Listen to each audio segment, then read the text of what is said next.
It began as nothing more than a rumor whispered between travelers on the dusty backroads of Eastern Europe. A story of a village that had once existed, but no one could find anymore. Maps from the early 1900s mentioned it clearly, census records listed its inhabitants, and even a few black and white photos survived. But if you tried to reach the location today, there was nothing. No houses, no ruins, not even a road leading there. Only silence and trees that seemed far too young for the age of the land they stood on. The town's name was Drenovac, and according to old documents, it sat nestled in a small valley near the border of Croatia and Bosnia. Farmers once raised sheep there, children went to school in a small wooden building, and on Sundays, the church bell echoed across the fields. But sometime after World War II, Drenovac simply vanished from every official record. Even more strangely, no one remembered it. Not nearby villages, not government archives, not even the older generation who had lived their entire lives just a few kilometers away. It was as if the town had been erased, not only from maps but from memory itself. The first person to reignite interest in Drenovac was Luka Marin, a geography student from Zagreb who stumbled across the name while researching depopulated settlements in the Balkans. He found it listed in an old Austrian-Hungarian military survey, then again in a Yugoslav census from 1939. But after that, nothing. Every subsequent map had a blank space where Drenovac should have been. Curious, Luka decided to visit the coordinates himself. He expected to find ruins, maybe a few stone foundations or an abandoned church. Instead, he found a dense forest, unnaturally uniform as if planted recently. The trees stood in straight lines, their trunks smooth and pale. The air was oddly still and no birds sang. It felt, Luka wrote in his notes, as if the world forgot to exist here. He searched for hours using satellite data and historical overlays. But there were no traces of habitation. No walls, no wells, not even shards of pottery or glass. What's more, his GPS behaved erratically, spinning in circles and losing signal entirely when he approached what should have been the town center. When he returned to the nearest settlement and showed the locals his findings, they laughed. "There's no Drenovac," one old man said. "Never was. You're mixing it up with Drenovac, maybe. That's across the border." But Luka insisted. He had seen the documents, the photos. A 1937 image clearly showed a church with a tall wooden steeple, a row of houses, and a river bend identical to the one he had visited. And yet, standing there, he could find none of it.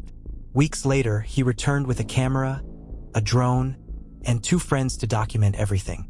This time, he filmed their entire journey, from the nearest village through the forest all the way to the coordinates. The footage, later uploaded to YouTube, would become infamous among urban explorers and mystery enthusiasts. First, everything seemed normal. They followed a dirt path for several kilometers until it abruptly ended at a mound of grass. Luka looked confused. On his map, the road should have continued. They decided to proceed on foot. As they ventured deeper into the forest, they noticed something strange. The silence grew heavier. Even their footsteps sounded muffled. Halfway through the video, one of Luka's friends pointed out something odd. A faint outline on the ground, as if a structure had once stood there. The soil was darker in a perfect rectangle, perhaps the base of a building. They marked the spot and moved on. That's when they found the stone cross. It was broken in half, covered in moss, and leaning against a tree. But what unsettled them wasn't its presence. It was the engraving.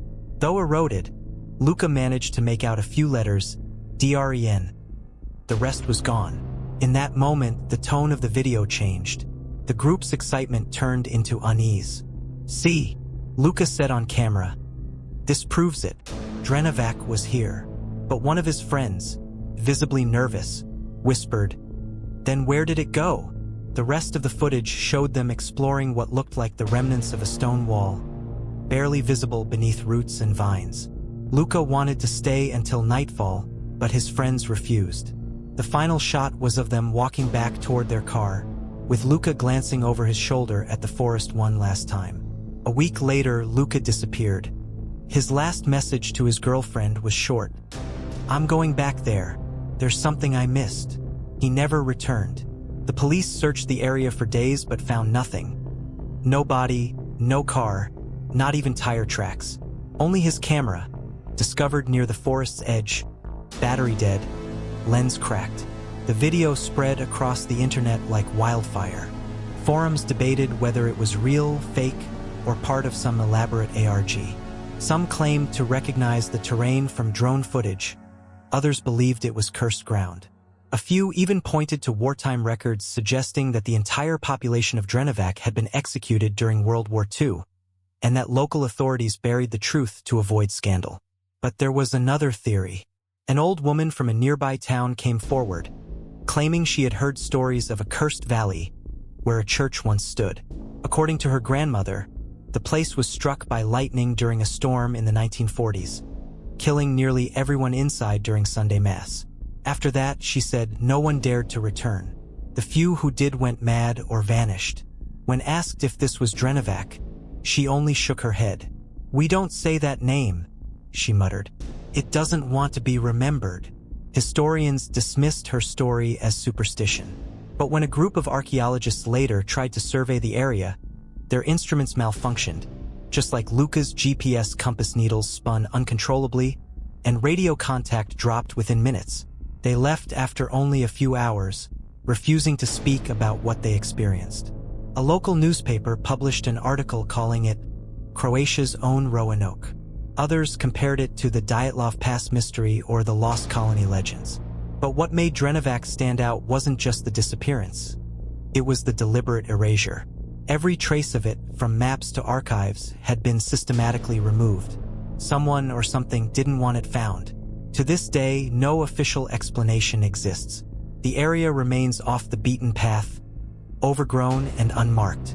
Occasionally, hikers report hearing distant bells or seeing faint lights flickering among the trees at night. But by morning, nothing remains.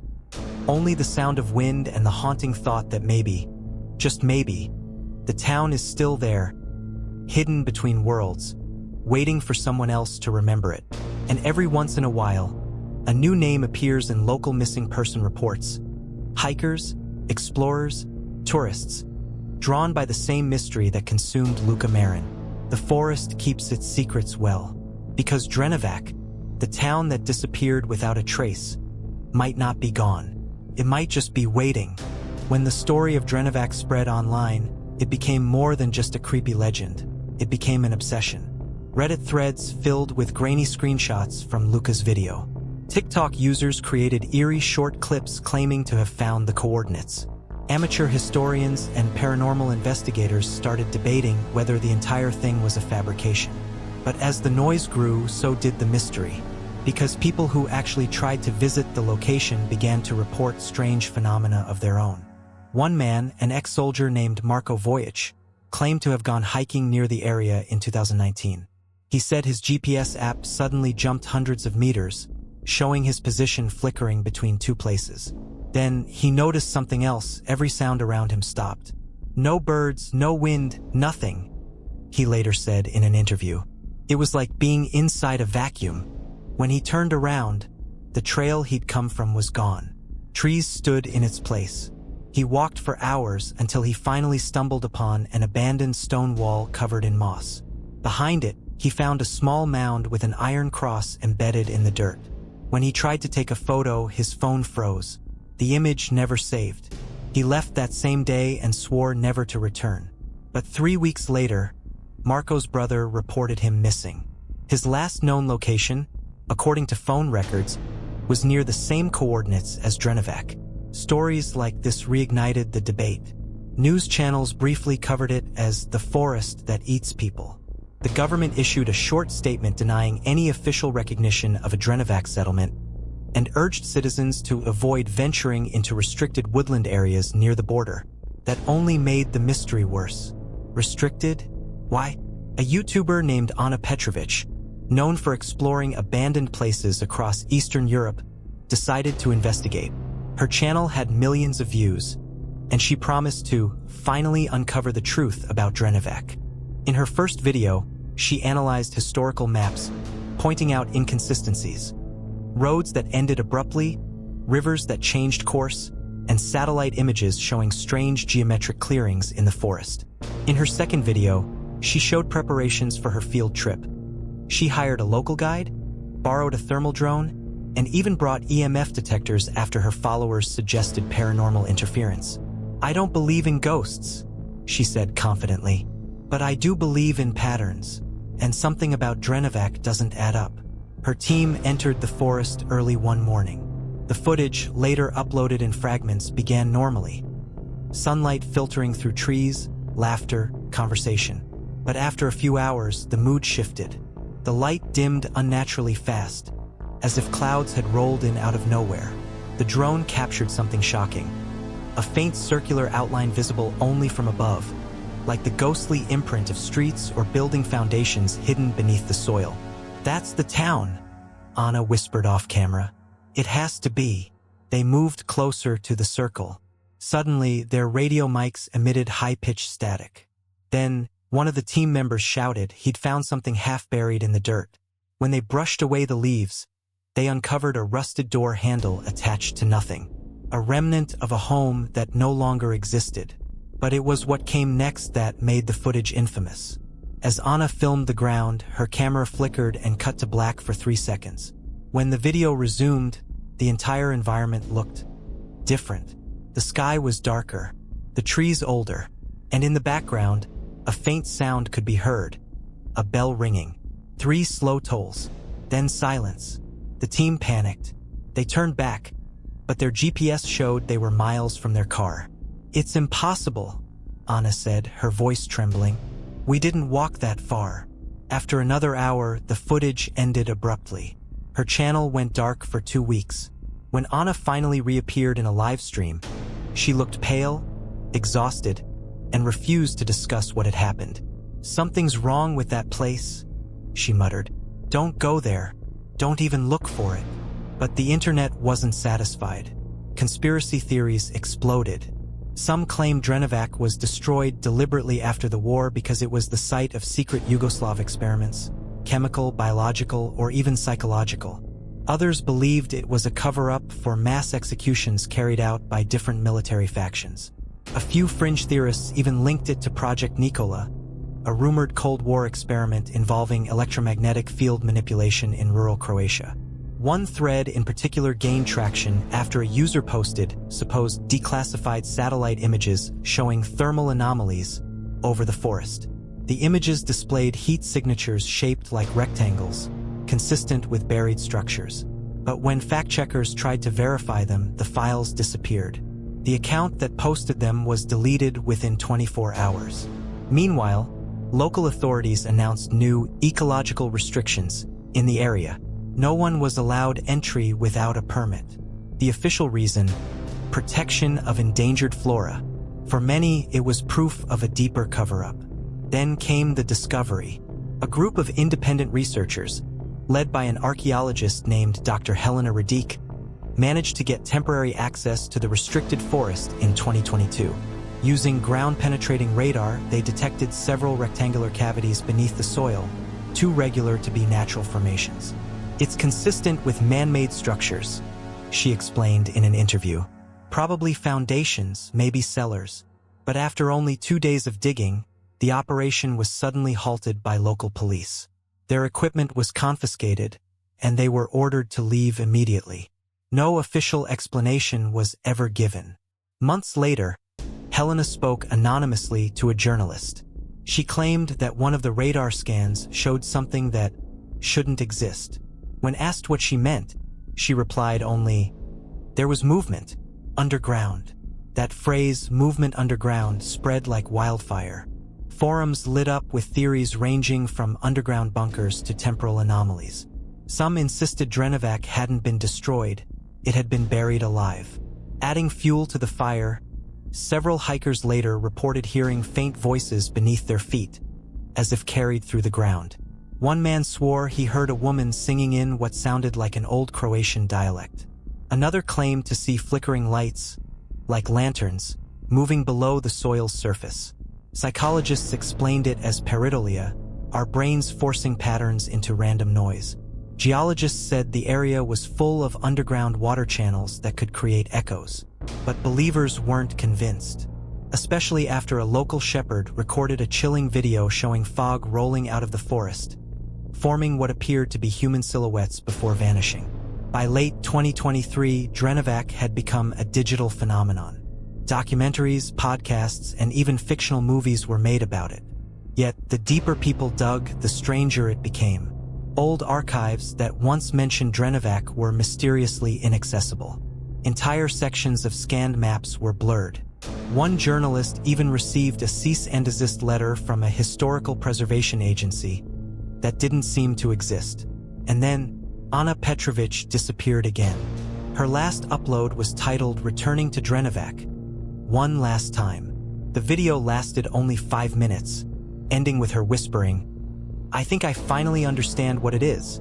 Then static. No one has heard from her since. Today, online communities still argue about the truth. Some say Drenovac was simply another village lost to war and time, later romanticized by the internet. Others believe it's something far darker, a place caught in a loop, existing halfway between past and present, where time folds over itself. Whatever the truth, one thing is certain. Those who go looking for Drenovac rarely come back. Long before Drenovac became an internet legend, it had already vanished from official memory. But a handful of forgotten documents, buried deep in Yugoslav archives, hinted that the village did, in fact, once exist. What happened to it and why it was erased remained the real question. In 1946, a Yugoslav census listed a rural community in Slavonia with exactly 312 inhabitants. Its name, Drenovac Mala. The census described it as a small agricultural settlement with a chapel, school, and mill. But in later records, 1952, 1958, and 1961, Drenovac no longer appeared. The same geographical coordinates were marked as forest terrain. No explanation, no note of resettlement. It was as if the government had decided the village never existed. When independent historian Ivan Kolar came across this anomaly in the 1990s, he thought it was a clerical error. But as he started digging, he uncovered more disturbing clues. Old postal routes showed that letters had once been delivered there. A 1930s map displayed a small road leading directly to Drenovac from the nearby town of Požega, but that road now ends abruptly, swallowed by trees. Kolar found testimonies from elderly locals who remembered the name, but not the place. "My grandfather talked about Drenovac," one woman said. "He said it was cursed, that people there saw lights in the fields and heard voices calling their names at night." But perhaps the most chilling find came from a forgotten wartime report. In 1944, during the final months of the Second World War, a military unit recorded abnormal civilian disappearances near Drenovac. The file was stamped classified and later refiled under an unrelated code: agricultural relocation. What kind of relocation required sealing off an entire town? Kolar's research eventually led him to a now declassified memo dated March 12, 1945, signed by a Yugoslav officer named Major Radovan Tomic. The document contained just 2 sentences. The Drenovac site is to remain uninhabited. All structures are to be removed. Access prohibited until further instruction. There was no reason given. But below the signature, a single word was handwritten in red pencil: incident. When Kolar tried to locate Major Tomic's descendants, he discovered the man had died mysteriously in 1950, found drowned in a river miles from his home. His body was never claimed. By the early 2000s, Kolar's findings had become a minor obsession among historians of the Yugoslav period. Some speculated that Drenovac was the site of a secret partisan massacre. Others believed it hid something the new government wanted erased, possibly a wartime experiment or a foreign intelligence operation gone wrong. Yet every attempt to gather proof hit the same wall: missing records, deleted files, and untraceable witnesses. Even Kolar himself disappeared in 2008 while traveling near the Požega forest. His car was found empty, doors locked, keys still in the ignition. That same year, a journalist named Maja Stojanovic began an independent investigation. She obtained permission to review sealed municipal records in Zagreb. Buried among old property deeds and birth certificates, she found something extraordinary. A ledger from 1942 titled Registrations for Rural Construction Permits. On page 73, there was a listing for Drenovac. Next to it, a note scribbled in black ink, "Do not build on sacred ground," but who wrote it and why remains unknown. Maya traced that phrase to an older legend mentioned in 19th century church texts. According to one priest's chronicle, a mysterious illness struck a small community near Požega in 1823.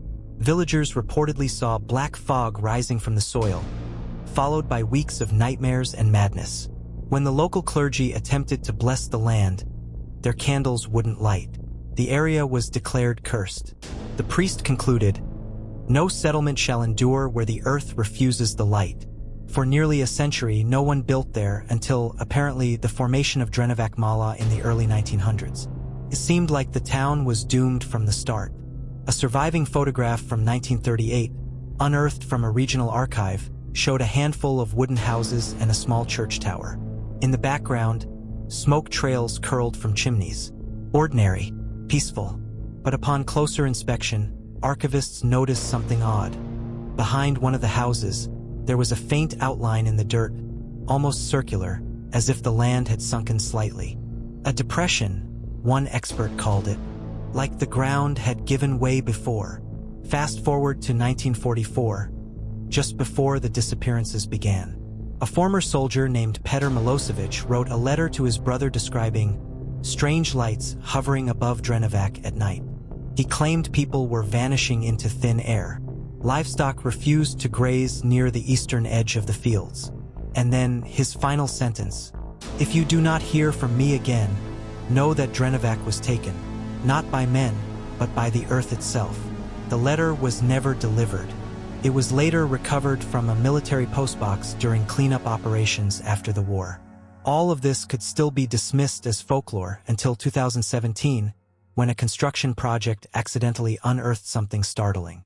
Workers digging a foundation near the Požega forest discovered a concrete slab buried 5 meters deep. It was unlike anything typical for the region, thick, reinforced with Soviet-era markings. When the crew attempted to lift it, the slab cracked, releasing a foul odor described as rotten metal and burned earth. Authorities quickly cordoned off the area, claiming it was an old munitions cache, but a leaked report suggested otherwise. Inside the cavity was a small, rusted church bell, identical to the one seen in old photographs of Drenovac's chapel. How did it end up buried miles from any known settlement? A week later, the site was quietly filled in with concrete, and the project relocated.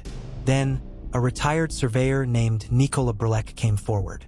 He claimed to have mapped the area in 1973 and discovered several tunnels beneath the forest, sealed but artificial. They looked military, he said, but the walls were older than that. Stonework, not concrete.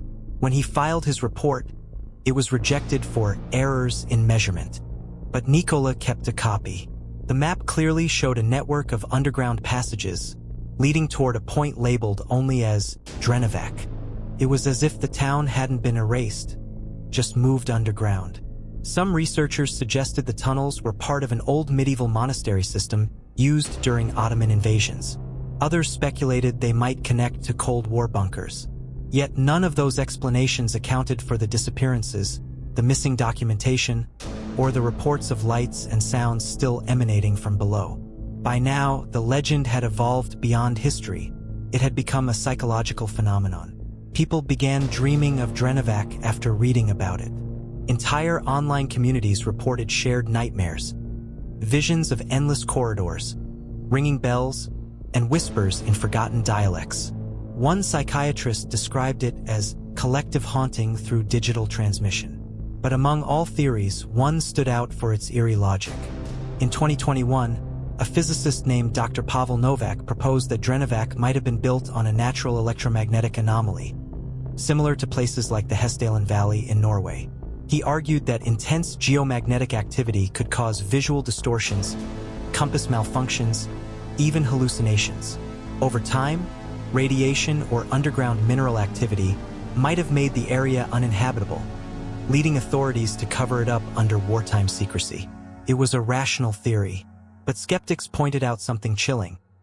In every known geomagnetic hotspot, time perception anomalies had been reported, moments where watches stopped, radios failed, and people lost hours without explanation. And that, Novak admitted, aligned disturbingly well with what the few survivors of Drenovac had described before they too vanished. To this day, not a single verified survivor of the town has ever been found. Yet, every few years, someone claims to have seen a faint light moving in the forest, or heard the echo of a church bell carried by the wind. Locals say it's just superstition, but if you ask them to take you there, to show you where Drenovac once stood, they'll all give you the same answer, spoken in hushed voices. There is no road. There never was. And if you find one, don't follow it. The excavation site was quiet that morning, too quiet. The usual rhythm of shovels and footsteps had stopped. Only the wind remained, weaving through the skeletons of burned houses and collapsed fences. Dr. Eleanor Price stood at the edge of what used to be Ravenshore's main square, her breath visible in the cold air. For months, her team had been searching for clues to explain how an entire village vanished without a trace. They had found broken furniture, toys, newspapers from 1927, but not a single human bone. Until that day, Dr. Price called one of her assistants, kneeling beside a shallow pit. "You need to see this." Eleanor approached, brushing dirt from her gloves. What she saw made her freeze. Buried beneath the layers of soil was a small wooden box, sealed with wax and bound by an iron clasp. Symbols were carved into the lid's strange circular markings, almost like constellations, yet unfamiliar. It wasn't the kind of artifact that belonged to a 1920s farming village. It looked older, much older. When they carefully broke the seal, a musty smell filled the air. Inside was a diary, fragile, its pages stained and warped by time. The name on the first page was Samuel Ward. Eleanor began to read. The early entries described ordinary life: the harvest, church gatherings, evenings by the river. But the tone shifted abruptly halfway through. The handwriting grew erratic, the lines darker, pressed hard into the paper. "The cattle vanished first," one entry said. "Then the river turned black. At night we hear voices coming from the woods, calling our names." Another page read, "Something is in the hills, a figure, cloaked in shadow, always watching from the trees. We tried to pray it away, but the priest fled 2 nights ago." The next pages were torn. Only fragments remained. "The lights again. The ground trembles when they appear. The children speak in tongues." Eleanor's heart pounded. It wasn't just folklore. This was a first-hand account of Ravenshore's final days. But the last entry was what truly disturbed her. "We found the cave. We shouldn't have opened it. The walls were breathing. I can hear them calling my name now. They want us all." Then the writing ended mid-sentence. The ink smeared as if Samuel had been pulled away while writing. That night, Eleanor couldn't sleep. The diary sat on her desk, the strange symbols glowing faintly under her reading lamp. She replayed the details again and again: the vanishing cattle, the cave, the voices. Could it all be psychological? Collective hysteria? Or something else entirely? The following morning, a storm rolled in from the coast. As lightning struck the fields around them, one of the excavation tents collapsed. Beneath it, they uncovered what appeared to be a cellar entrance, sealed by stone slabs. Eleanor ordered the team to excavate carefully. After hours of work, they lifted the final slab. A foul, stagnant air rose from the darkness. Flashlights cut through the dust, revealing a staircase leading deep underground. The walls were lined with marks identical to those on the diary box: spirals, eyes, and twisted symbols carved into the rock. At the bottom of the stairs lay an underground tunnel system, stretching far beneath the village. The deeper they went, the colder it became. One of the crew members swore he heard whispering, faint and rhythmic, echoing through the tunnels. They reached a large chamber. In the center was a stone altar, surrounded by melted candles. Something had been burned there, animal bones, maybe. But on the walls, written in coal, was a phrase repeated dozens of times. "We must go where they call." The team stood frozen. Even the flashlights seemed dimmer here. Suddenly, a metallic clang echoed from behind them, a shovel falling to the floor. One of the workers was gone. They searched the tunnels, shouting his name, but the only sound that answered was the wind. Hours later, when they returned to the surface, they found his equipment by the entrance, but no footprints leading away. 2 days passed. Eleanor tried to contact the authorities, but when she described what they had found, the line went dead. Power at the base camp began to flicker every night around the same hour, always 3:11 a.m. Then came the footage. Michael Crane, an investigative journalist documenting the dig, had ventured into the tunnels alone with a head-mounted camera. The video was later found in his backpack, discovered half-buried near the riverbank. The footage began normally, Crane describing the carvings, the symbols, his breath fogging in the cold air. But as he descended deeper, his voice trembled. "There's a noise down here," he whispered. "It's like breathing." He turned a corner, and the camera captured something faint. Handprints on the walls, hundreds of them, pressed into the stone as if by desperate people trying to escape. Then a figure appeared at the edge of the light, a silhouette, tall, motionless, facing the camera. Crane gasped and the footage shook violently. "Who's there?" The figure didn't move. Then the video distorted, static filling the frame. When the image returned, Crane was gone. Only the echo of footsteps remained, moving toward the camera until the recording cut out completely. The authorities sealed the site within hours. Officially, the tunnels were deemed unstable and unsafe for further exploration. The entire area was fenced off, guarded, and declared restricted by the government. But whispers spread. A local farmer claimed he saw lights over the ruins weeks later. Not flashlights, but pale blue orbs hovering above the ground. A hiker swore he heard voices coming from beneath the soil. The town's name was quietly erased from most maps. Online forums filled with theories, government experiments, mass psychosis, interdimensional rifts. Yet one mystery lingered. If the entire population vanished, who sealed the tunnels from the inside? Months passed. Eleanor left the project but couldn't move on. Every night, she dreamed of the same thing. The cave, the whispering, the diary's final words. Then one morning, she received an unmarked envelope. Inside was a single photograph, Ravenshore, 1927. A group of villagers standing outside the church. Eleanor's eyes scanned the image, her heart stopping cold. Behind the crowd, half hidden in the shadows, stood a woman in black. Pale skin, hollow eyes, staring directly at the camera. And in the front row, among the smiling villagers, was Eleanor herself. Identical. Her breath caught. Couldn't be real. She flipped the photo over. A handwritten note read, "You came back, just like they said you would." That night, as rain battered her windows, Eleanor sat motionless by her desk. The lights flickered once, then went out. From somewhere in the darkness came the faint sound of pages turning, slow and deliberate. She reached for her flashlight. It wouldn't turn on. The whispering started again. A soft, rhythmic chant that grew louder with every second. She froze, her heart pounding. From the corner of the room, a voice called her name. "Eleanor." She turned toward the sound. Standing in the doorway was the woman in black. Her eyes glowed faintly, reflecting the last ember of candlelight. "Eleanor," the voice repeated, almost tender now. "You left us behind." The air grew heavy, electric. Eleanor tried to speak, but her throat closed. The woman stepped closer, her feet making no sound on the floor. "You opened what should have stayed buried," she whispered.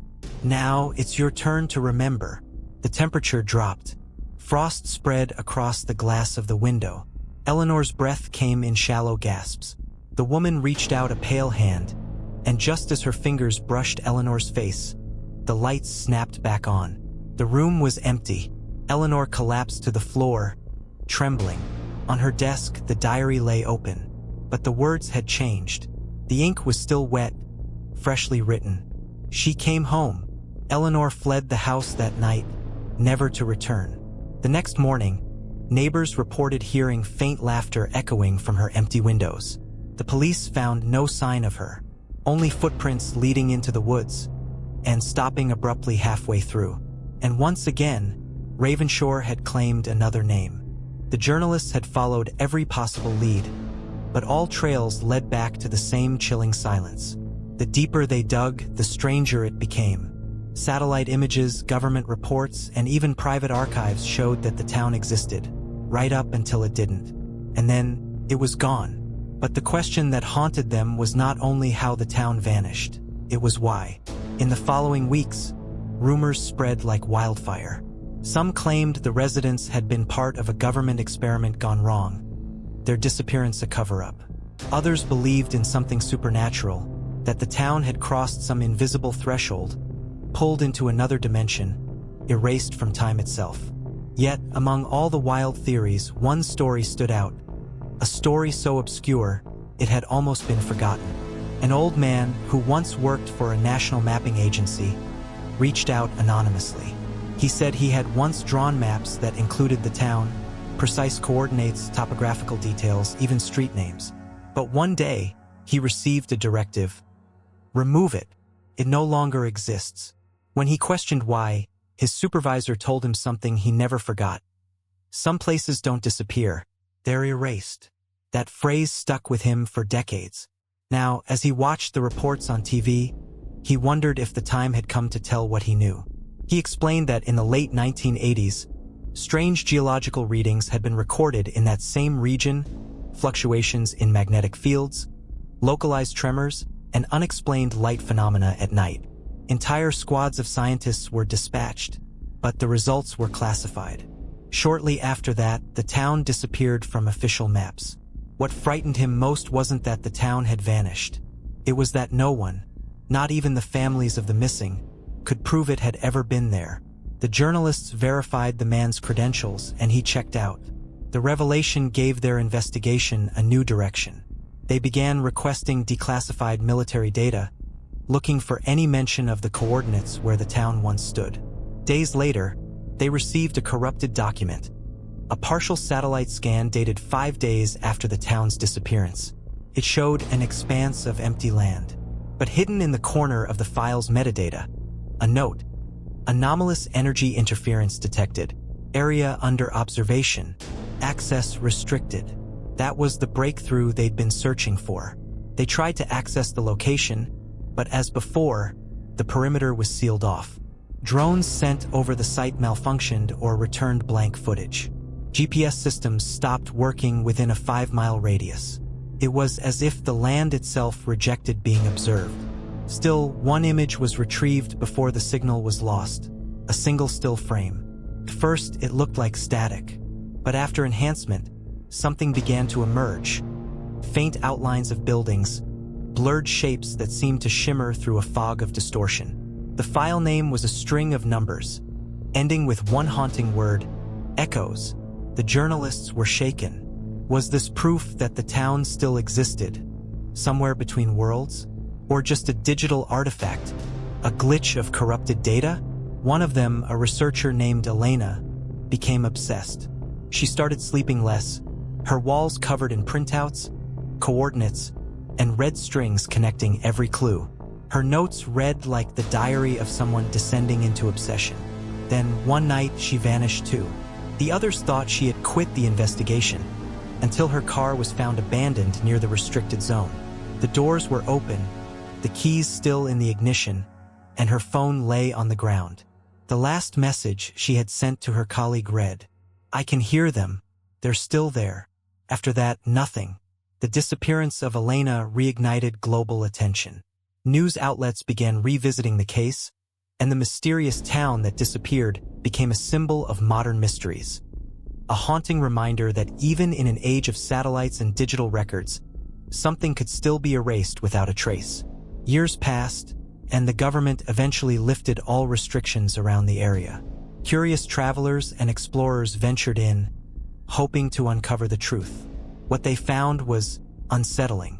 There was no town, no ruins, no signs of construction, just vast plains eerily quiet, with the faint outline of foundations barely visible beneath the soil, as if something heavy had once stood there long ago. Yet strange things continued to happen. Compass needles spun in circles. Radios picked up whispers in static. Cameras malfunctioned. Some swore they heard laughter in the wind, or the faint echo of bells. The sound of a town still alive, somewhere beyond sight. One explorer recorded a short video that went viral. It showed him standing in the middle of the plain when, for just a few seconds, buildings appeared in the mist. Ghostly silhouettes bathed in golden light before vanishing again. The footage was dismissed by skeptics as doctored, but those who had seen the place in person claimed it was real. That's when a new theory emerged, one that tied the mystery to ancient legends. Centuries before, local tribes had spoken of a veiled valley, a sacred ground where time folded upon itself, and the living could vanish if they wandered too far from the path. They warned settlers never to build there, but settlers had ignored the warning. And now, perhaps, the land had reclaimed what was once its own. The story of the vanished town became modern folklore, told in documentaries, podcasts, and late-night discussions. People debated whether it was a government cover-up, a natural anomaly, or something beyond human comprehension. But for those who had lost family there, it was no story. It was pain that never healed. The agony of knowing your loved ones had been erased from history. Even today, travelers who pass through that region report strange sensations.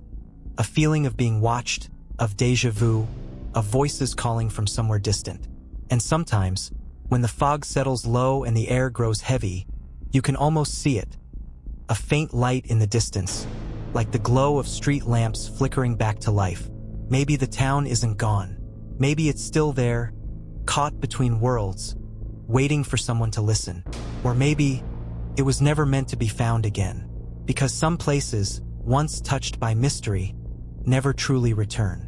So the next time you're driving through an unfamiliar stretch of countryside, and your GPS suddenly loses signal, and the air around you grows strangely silent, ask yourself, what if you've just crossed the border of somewhere that shouldn't exist?